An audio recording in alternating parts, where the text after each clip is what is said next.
Namaskar. Welcome to Camp Seksha. This particular question is from IIT Advanced 2015 paper. And this question is from the section called, you can say, atomic structure. Atomic structure से आप इस question को मान सकते हो. Atomic structure में आपसे degeneracy के ऊपर कुछ काम उसने कह रखा है और यहाँ पे इसने पहली स्टेटमेंट दी है जिसमें समझाने की कोशिश कर रहा है डीजेनरेसी होता क्या है. पहली स्टेटमेंट अगर ये नहीं भी देता, सीधा मेरे से इतना क्वेश्चन पूछ लेता, आंसर तो हम फिर भी बता पाते. आंसर तो फिर भी आ जाएगा.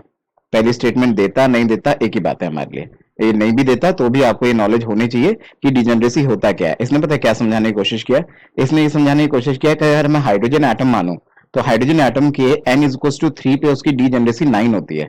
हाइड्रोजन एटम पे अगर आप देखोगे तो आपको क्या पता है, आपको पता है कि अगर आपका इलेक्ट्रॉन कहाँ बैठा हो, अगर आपका electron n is equal to 3 पे बैठा होगा तो n इज इक्वल टू 3 पे आपके L की वैल्यू कितनी हो सकती है. L की वैल्यू 0 हो सकती है, 1 हो सकती है, 2 हो सकती है, जिसकी वजह से एक 3s ऑर्बिटल बन जाएगा, एक 3p ऑर्बिटल बन जाएगा और एक आपका 3d ऑर्बिटल बन जाएगा. अब आपको क्या पता है, अब आपको पता है 3s होगा उसके पास तो एक ही बॉक्स होगा, मतलब एक ही ऑर्बिटल होगा. ये 3 प्रकार के हो सकते हैं और ये कितने प्रकार के हो सकते हैं, ये आपके 5 प्रकार के हो सकते हैं. तो इन सबको मिला के ये बोलता है कि 5 + 3 + 1 दिस विल गिव यू 9. इसका मतलब है कि ये 9 ऐसे ऑर्बिटल्स हैं जिनकी सेम एनर्जी है. इनकी एनर्जी क्या है, इनकी एनर्जी सेम है. और सिंस इनकी सेम एनर्जी होती है उन्हीं को ही क्या बोलते हैं, उनके लिए शब्द यूज होता है डीजेनरेसी. तो डीजेनरेसी शब्द का मतलब ही क्या है, डीजेनरेसी शब्द का मतलब ये होता है कि the orbitals having the same energies. तो इसका मतलब इसने पहला स्टेटमेंट तो जस्टिफाई किया जो कि आपको प्री डिफाइंड पहले से भी पता होना चाहिए था कि इसकी डीजेनरेसी कितनी होगी, थर्ड शेल की डीजेनरेसी 9 होगी. तो अगर ये बताता तो भी ठीक है, नहीं बताता तो भी ठीक है, तो भी आपको ये पता होना चाहिए था. अगर ये नहीं भी बताता, सीधा आपसे इतना सेकंड पार्ट पूछ लेता, ये क्वेश्चन का सेकंड लाइन लिख देता, तो भी ये क्वेश्चन बन जाता.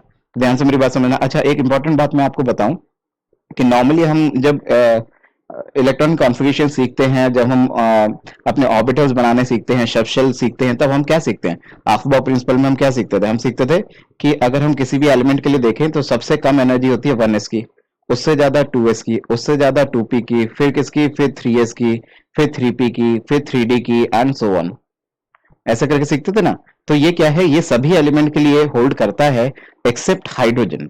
अगर आप हाइड्रोजन या फिर हाइड्रोजन लाइक स्पीशीज की बात करो, मतलब कि यूनी इलेक्ट्रॉन एटम या फिर आयन, यूनी इलेक्ट्रॉन एटम या आयन की बात करो जिसके पास एक इलेक्ट्रॉन है, उसके लिए क्या कहा जाता है, अगर आपको ये नहीं पता है तो ये आपको पता होना चाहिए. उसके लिए ऐसा बोला जाता है कि आपकी जो एनर्जीज है वो ओनली आपके शेल पे डिपेंड करेगी, सब शेल पे डिपेंड ही नहीं करती हाइड्रोजन लाइक एलिमेंट्स के लिए. इसलिए ऐसा बोलते हैं कि 1s की एनर्जी क्या होगी, सबसे कम होगी, उससे ज्यादा 2s की ऑलमोस्ट इक्वल्स टू 2p की होती है, फिर उसके बाद 3s की, 3p की, 3d की बराबर होती है, ये 3p होगा. ठीक है, ऐसी 4s 4p 4d so on बराबर होगी. तो इसका मतलब है, तभी तो हम कह पा रहे हैं ना कि यहाँ पे जो एक बॉक्स था, यहाँ पे 3 बॉक्स थे और यहाँ पे आपके पास जो 5 बॉक्सेस थे, मतलब ये जो आपके 9 ऑर्बिटल्स थे, ये 9 के 9 की एनर्जी सेम है. अगर ये हाइड्रोजन लाइक स्पीशीज नहीं होती तो हम नहीं कह पाते कि 3s 3p 3d वाले ऑर्बिटल्स की सबकी एनर्जी सेम है. ये बात मेरी मार्क करना.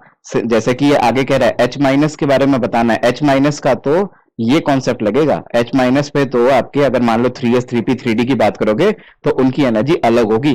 ये तो हाइड्रोजन के लिए होता है कि इनकी एनर्जी सेम हो गई. अब तो इसी बात पे एच माइनस की बात कर लेते हैं. ये क्या कहना चाह रहा है, ये कहना चाह रहा है एच माइनस को, ये आपके पास आयन है, उसका सेकंड स्टेट पकड़ो और उसमें पकड़ो कि कितने सेम एनर्जी वाले कितने ऑर्बिटल्स हैं. तो एच माइनस में तो ये वाला फंडा लगेगा.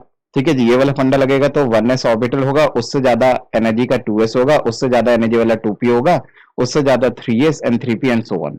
ठीक है. अभी आपके पास क्या है, अभी आपके पास यहाँ पे 2 इलेक्ट्रॉन, सिंस हाइड्रोजन माइनस है, एच माइनस है, तो यहाँ पे 2 इलेक्ट्रॉन्स अवेलेबल होंगे.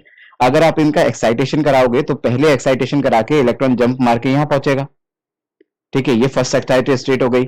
और फिर यहां से जंप मार के यहां पहुंच जाएगा, ये सेकंड एक्साइटेड स्टेट हो गई. यही तो कह रहा है, सेकंड एक्साइटेड स्टेट पे जब इलेक्ट्रॉन पहुंचा तो जिस जगह पे वो पहुंचा वहां पे सेम एनर्जी वाले कितने ऑर्बिटल थे, तो वहां पे सेम एनर्जी वाले कितने ऑर्बिटल है, 1 2 3. तो कितने ऑर्बिटल है सेम एनर्जी वाले, सिर्फ 3 ही ऑर्बिटल है. तो आपको पूछ रहा है why the degeneracy of the second excited state of H minus is कितना, तो आंसर सीधा सीधा कितना आ जाएगा, सिर्फ 3 आ जाएगा. तो बस सिंपल इतना ही काम करना था हमें क्वेश्चन के अंदर, और कुछ भी नहीं करना था. ठीक है ना. तो answer for this question must be 3. Okay, so I hope I helped you. Please subscribe Camp Shiksha. Thank you.